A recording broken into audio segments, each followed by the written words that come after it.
I just spent 4 days at a board game convention in North Carolina. Not the one you're thinking of. Not the one with that Stephen Bonacore. No, not that one. Oh, I'm Stephen Bonacore. I'm going to game convention in North Carolina. You went to the wrong one. You didn't go to the one I was at.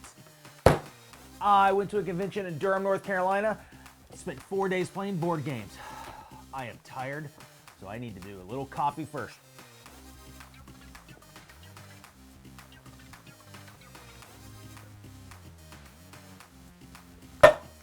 Woo! Let's get to it! Thursday morning, sun broke through the beautiful morning, and it was glorious. Sun was shining everywhere. It was beautiful. Did we stay outside and just hang out? Nay.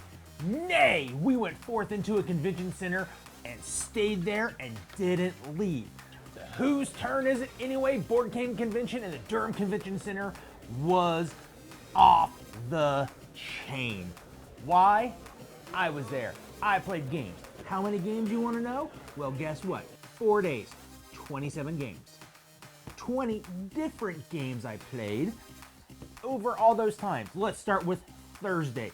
First game I went and played right off the bat. I played Portals. Portals is a game where you're taking tiles, placing them on a little card, and then you take those cards when it's full at the end of the round and place them on another little board. It's actually a kind of fun game. It was a play-to-win game, and guess what? I did win it. So, it's fun. I own it. I'll do a video on it later. You have to, seriously, as I said, you have little token tile thingies. You take the little round circle thingies from a little board, and then you have little cards you have to grab as well. Place them on the spots where it has little circles. Portals. First game of the day. Second game, Underwater Cities. Oddly enough, I have never played Underwater Cities. I have been told it's a blast. You know what? It was really fun. You're supposed to be building cities underwater and getting resources and doing all the fun things as you do with worker placement games. You got 3 submarines, you place them out, get resources, get stuff, build stuff, cards, other stuff. Would I consider buying Underwater Cities? Yes, I would. I would consider it, yes. Next game I played was the greatest game known to man. Heat, Pedal to the Metal. I bought Heat Pedal to the Metal not that long ago before this convention. I was excited to play. I have played way too much. All right, I'm gonna put up right up here. That's how many times I played it right before the convention. You would think, I'm not gonna play it again. Why? Because I played it so much at home. Nay, I wanted to play it more, and I did. So the first day, Thursday, I played once. Fun time. It is a push your luck kind of card management game where you're trying to run around a track as fast as you can without spinning out and crashing into a horrible, horrible, horrible flame. Next, I played a game with cute little animals, Tavernac Force. The whole thing of the game is you take a tile. It could be an animal tile. It could be a tile with foods and stuff on it. You have to match the resources with the animals that you have in front of you on your 4x4 possibly grid. You're gonna trace the line and go all the way. It was a nice little game. It was also part of the play to win. Would I enjoy playing this game again? Possibly. If someone wants to play it, I would play it. I'm not gonna go out of my way to suggest it, but it was a good little time. Then after that, we played Mantis. I own Mantis. I didn't shoot any video of it because I was teaching it and I forgot to shoot it, so sorry. Gonna have to do this real quick without notes or videos. So what we did was, Mantis, you have cards in front of you, there's a stack of cards. Cards in front of other people. You're trying to either steal their cards or score yours based off the color that might be flipped over on the top. It is a fun, cute little game. I enjoy it. It was fast. It's a nice little filler game. I own it, so guess what? I would recommend it. There you go. After that, we played Azul, the stained glass version. I like Azul. I like face game. This one is probably the second favorite out of all the Azuls. You have to build stained glass windows, and you have to move your little piece back and forth to decide where you're going to go and put your little tiles. I ended up winning this game, and Azul stained glass of Sintra, would I recommend it? Sure. If you're into Azul, play it. If you're not into Azul, avoid it. But overall, good time. After that, I played a new game, Dorf Romantic. This is going to be a weird one. I played it twice, 2 separate times. With Dorf Romantic, it is a cooperative kind of tile hexagon building game. I was describing it as a cooperative hexagon Carcassonne. You're trying to connect tiles, score the most amount of points, and complete tasks. The biggest problem I had with this game was trying to read the rules and figure it out. I think I said task 12 times in one sentence. I am not really exaggerating. It was literally, you have to place 3 task tiles. Then on top of the task tiles, you have to put the task tokens. Out of the task tokens pile, after you complete a task tile, you can take the task token and then put it to the side and collect those points off the task token at the end of the game. I think the translation missed something there because that should not have said task so many times. I blanked out at one point and I was told I said task 100 times, and I feel if I would have said task one more time, Alex Horn from Taskmasters would have showed up and handed me a task and made me do something else. Overall though, even with that, I ended up buying Dwarf Romantic. Part of the reason is it was a nice little fun game, wasn't too hard and thinky, but it is cooperative and it continues on. It's got boxes you open up, boxes upon boxes. The more you score, the more points you get. The better you get, the more stuff you open. I kind of want to do it just for that. It's easy, relaxing, leave it on the table for a couple hours. Even for a day. Let's say after this, I'm gonna go cut this video up and make it better. I may pull it out and just throw it on the table and figure it out. Do a round, go cut some more, edit a little bit more. Do another round, see how well I did. Push it up. It's 1 to like 6 people. I felt like the more people in this game, the better it was. One player, we'll see how it goes. So overall, Dwarf Romantic, I bought it. If you're looking for a fun, easy, quick little light game that you just want to be like Carcassonne but a little bit more complicated, here it is, get it. Dwarf Romantic. Oh, also one last thing, I forgot, I wanted to do this joke. It is my second favorite Dwarf. It is behind Dwarf on Golf, then Dwarf Romantic, Dwarf Loves Football, Dwarf Lindgren, and Dwarf Ziegler. Those are the dwarfs I agree with and rank in those orders. The last game of the night that I played was Spots. Spots is a game where you're trying to get spots on dogs with dice. Yes, dogs, dice, it is a push your luck game. I like push your luck games. I want to push my luck, but guess what? My luck doesn't get pushed very well. Why? Because I'm not good. It's got tons of cute dogs. It's got dogs with fun names. I had a dog named Bert. He had only 1 spot. It was in a funny spot. Spot. So, overall, would I play Spot again? Yes. Yes, I would. Am I going to go out and buy it? No. Somebody has it and goes, it's on their shelf. I'm like, oh, you want to play Spot and get a nice little, what's the words I'm looking for? Your mouth. Cleansing of your mouth. A palate cleanser. There we go. I am smart. You want a palate cleanser? I would get Spots. Play it? Yes.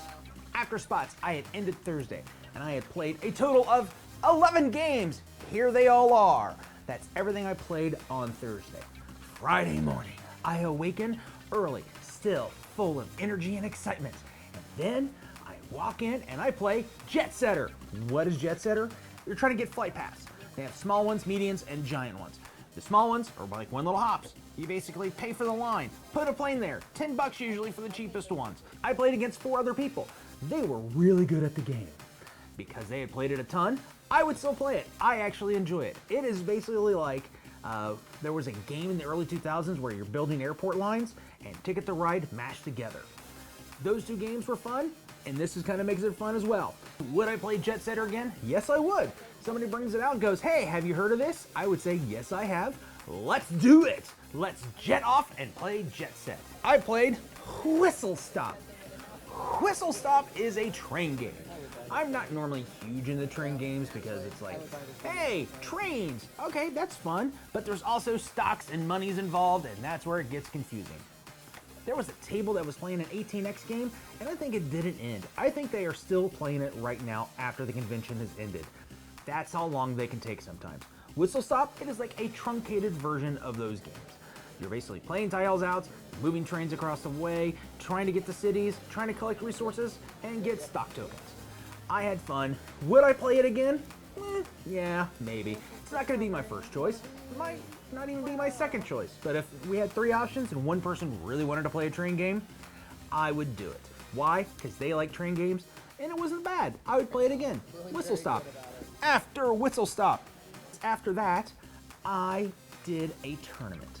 I decided it would be a great idea to try and have the Heat Pedal to the Metal Whose Turn Grand Prix tournament. What is that? With Heat Pedal to the Metal, you can actually have a Grand Prix tournament or a championship. I thought it would be fun to have a 3 to 4 race championship.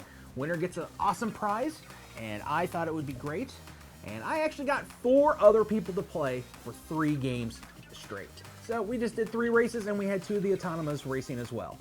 Oh, it was exciting. First race, I came in last place. I did horrible. At that point in time, I thought my championship career would be over. Everyone else was excited. I was behind the 2 autonomous. That's how bad that race was.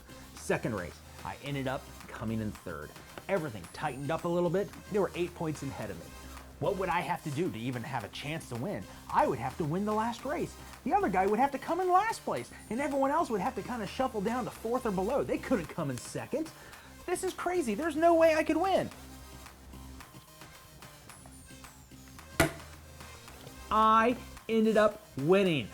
I, on the last turn, jetted up in front of 2 people in front of me to get into 1st place. I had 1 heat left. I was in 2nd at that point. I played my final boost. Boom! 1st place. Other guy came in last. We tied for points at 19 points apiece. I won because I had won the last race. Winner goes the spoils. Nothing tastes greater than a victory and drinking from a cup. What do they do at the Stanley Cup? They drink from the cup. What do they do when they win the Borg Warner Trophy? They drink a container of milk that's not from the Borg Warner Trophy. No, my metaphor still works. I decided to drink from my trophy, and it was glorious. Anyways, Joel, I went. I made a thing. Victory. Did you like it? You liked it? I think it's Nick's turn. It's fine, yeah. Boop. I should have probably cleaned this first. Probably. Yeah. But it's beer. I probably should have cleaned the glass before drinking from it. But I'm still here, and guess what? I am now a 3-time champion. 2024 Grand Prix champion of Whose Turn Heat Grand Prix. I am also the 2016 reigning world champion of Bottom of the Ninth. They've not had another tournament since then. I'm still champion. I'm continuing it on. Also, I won by the 2 greatest words in the English language, the Hostage Negotiator tournament at Gen Con, the last one they had. What were the 2 words I won by? Default. Only one that showed up for the championship. Boom, 3-time champion. Take that, World Series of Board Gaming. You don't have me, and I'm a 3 times champion. Where's my sponsorship? After Heat Pedal to the Metal, let's take a look and see what I played. I was a little tired, so you know what I did? I played a game where you were basically being snarky to each other the entire time. Decorum. You are in a house with 3 other roommates, depending on the amount of people that are playing, and you have to decide what you want in each room, and you have to be as sarcastic and condescending and passive-aggressive as you can. Lastly, it was 11 o'clock. I thought, you know what? Maybe I'll play one more game. There's got to be one quick game around here that I could play. You know why? Because it sounds like fun. One quick game. So what did I play? I played Expeditions. It is Scythe 2.0. It is not a short game. With Expedition, there's tiles out. You're trying to move from tile to tile, find out what's underneath it. You have to beat bad guys, and you have to get 4 objectives out of all the objectives that are in normal Scythe, but now they're like a little bit different. I actually really like this version of Scythe. I think I would maybe consider buying it, even though I just received a copy of the original Scythe just recently. That's the only reason I didn't buy it right away, because I'm like, I just got this other copy of Scythe. I want to get through this one first, but I really like Expeditions. I think it's a whole lot easier. The turns move so much faster than in Scythe. It's just like you have one thing. You're like, all right, I'm going to move. All right, next turn, I'm going to play a card. Play a card. Might take a couple steps because you're doing multiple little things. And then third one, I'm going to gather resources from that spot. And then, I'm going to refresh all my cards and put them back into my hand. That's pretty much the entire action system for Expeditions. So, Expeditions, definitely going to want to play it again. Here's the problem, though, I had just with that first play. Like I said, we started at 11. We ended it as they were kicking us out of the convention at 2 a.m. 3 hours. Wow, that was a little rough. I was very tired. I went home, kind of passed out, but guess what? Next day is Saturday. How many games am I going to play? Because this is how many I played on Friday, and on Friday I ended up playing 9 games. So Saturday, hey, more people, more greatness. I'm going to get through a ton of games. How many do you think I played? Let's take a look right off the top, because guess what? I only officially played 3 games. And here's why.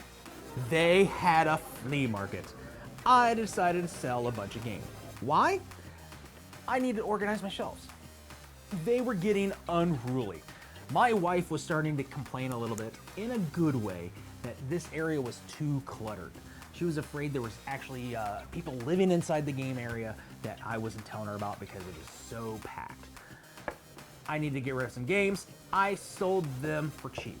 I sold every game except for one. Most expensive game I sold was for $10. That's how you flea market, people. That's how you flea market. But the problem with flea markets, I spend almost everything back on games. But I got rid of like 20 games, and I only bought 3.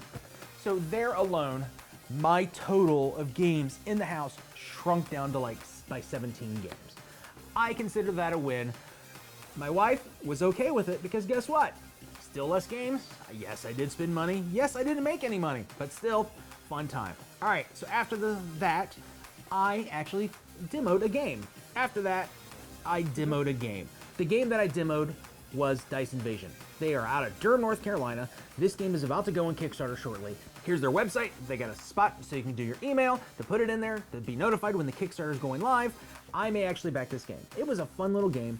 You have a square full of dice. Other person has a square full of dice. You have one that is your leader.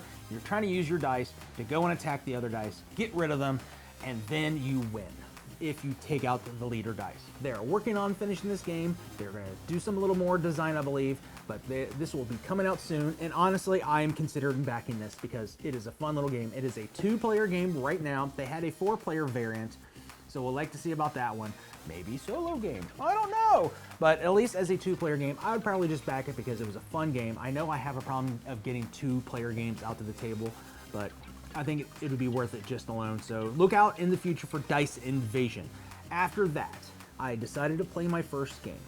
I was walking around the convention, looking around, seeing what I could play, seeing if who was needing a player. I look at a table, see 3 wonderful people. They needed a player, and then I see the game they were playing. Ark Nova. I have a love-hate relationship with this game. I think about it way too much.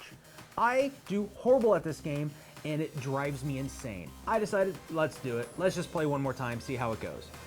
The only problem was, I didn't realize when I sat down, they did not know how to play.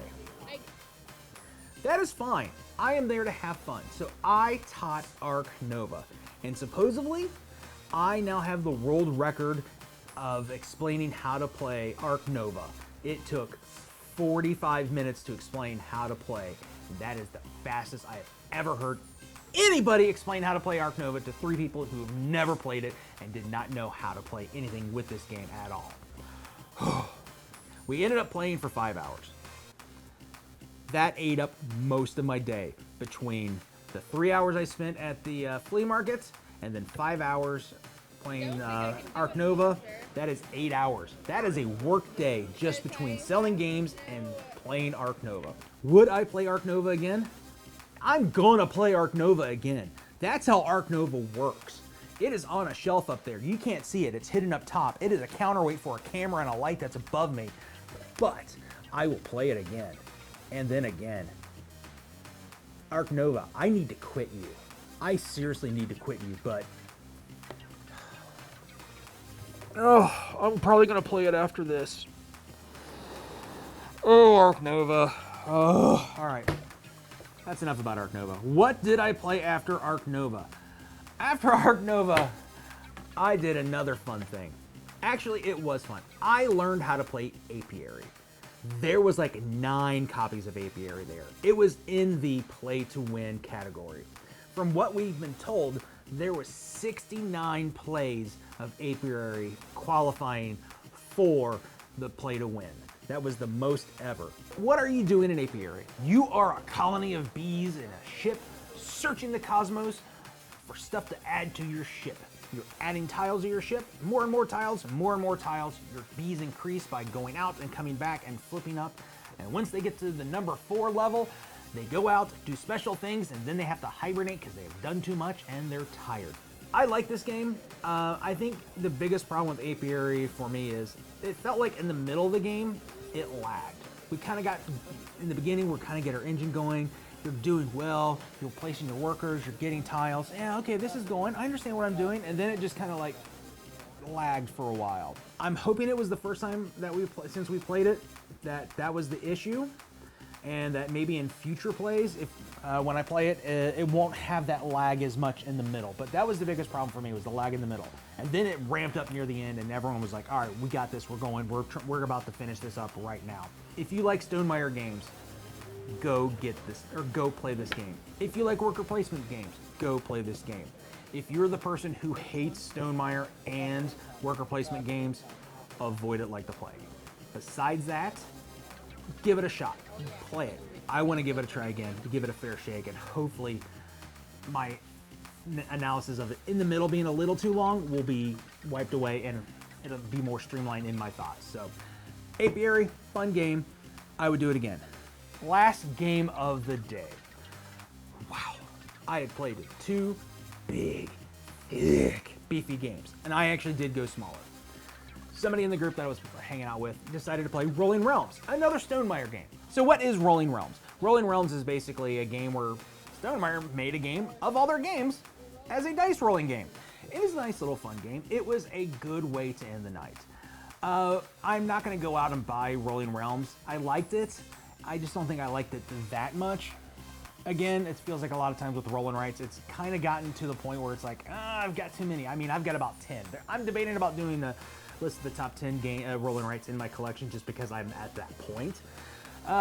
If I were to make that list and put Rolling Realms in it, it would be right at 9 or 10. It's fine. It's a nice game. It was enjoyable. Now we're going to go to Sunday. Oh, Sunday. Saturday, I got home at a reasonable hour, I think after midnight. Sunday, I woke up. I was like, all right, I am not going to stay here all day. I think the convention closed at 9 on Sunday. I was like hoping to leave by 2. I'm almost gamed out by this point in time. On the last day, what do I do right off the bat? I play Expeditions again, and I was teaching Expeditions. Wow, why do I do this to myself? I'd only played it once, so hey, why not teach it to 3 other people? I like the game. I won both games, oddly enough, that I played of Expeditions. At that point, I was like, if they have it over at the booth to buy, I'm going to buy Expeditions. They had sold their last copy the night before, so that's when I bought Dwarf Romantic. So that's where I am with Expeditions. I decided to break out one of the nice and easiest games I own. Abandon All Artichokes. What is Abandon All Artichokes? You have 10 artichokes and you have to get them out of your hand, and that's how you win. If you draw up a hand of 5 cards and you have no artichokes, you win! Literally, that's it. You're gonna hand artichokes to other people, you're gonna compost artichokes. Other people are gonna take cards from you, and hopefully you give them artichokes. That's what it is. Just getting artichokes out of your hands. It was like a 15-minute little game. I own it, I play it, I taught it. So Abandon All Artichokes, fun filler game. Go get it. Lastly, I played Arch Ravels. You heard me right. I did not slip into my southern accent. Arch Ravels, I should say. I think I said Ravels. It is Arch Ravels. You are knitting. It's a game of knitting. We missed one kind of key and important rule, and it made the game last much longer than it should have, and because of that, I ended up losing a ton of points. What is the game you're supposed to be doing? You're going to go buy yarn, then you're gonna go knit things, and then you're gonna sell those things you knit. I think this is a fun little game. There's even a cat meeple. The cat meeple does things. It gets in your way. It wants to knock your bowl around in your yarn, and so you can't do things. I had more fun playing with the cat meeple than anything else. I want to play it again just so I can get the rules right. What we did wrong was there were a bunch of projects in the deck, and each person's supposed to only get 2 of those max. We missed that rule. So at one point in time, I think I had 5 projects in front of me that I had to complete or lose those points. I want to play this game again just to make sure when we play it, we do it right. Because I think it'll be a fun game. It'll be a much faster game because, again, kind of like Apiary, it had this giant middle section where it was like lagging heavily, but that's because we were trying to do too much with the special projects that were handed. If we didn't have those, it would have probably ended 30 minutes faster. And that ended up being the last game I played for the entire convention. So overall, I played 27 games, 20 different types of games. I had a blast. It was 4 days of board games and fun. I am sore like there's no tomorrow. My legs are sore from sitting. My back hurts from hunching over the tables, trying to play cards and do things. But overall, I would do this again. If you have not been to a smaller convention, I would definitely go to a small convention. Why? Smaller conventions is where you play games. Like Gen Con and some of the bigger ones, maybe PAX, you're going there and you're like networking, you're going to like buy games, look at new games. You're not actually going to go there a lot of times and just play a ton of games. I think the last time I went to Gen Con, I played like 6 games the entire time I was there. It was more about demoing games that are coming out, learning about other games, walking to convention halls, having fun, meeting people, hanging out. This one was hanging out with people while you played games, talking to people next to you that were playing games, seeing somebody play a game and going, you're starting Arc Nova, you're gonna be here all day. There's that train game, it's still been going on for an entire month. That's the thing you do with these smaller conventions. I would always advise, go to a smaller convention. They're kind of harder to find sometimes because they're not being advertised as much. Why? Because they're smaller. But when you go to smaller conventions, you can do things like make your own tournaments and have fun. Go to smaller conventions. That's all for now. Do the YouTube stuff. Whatever.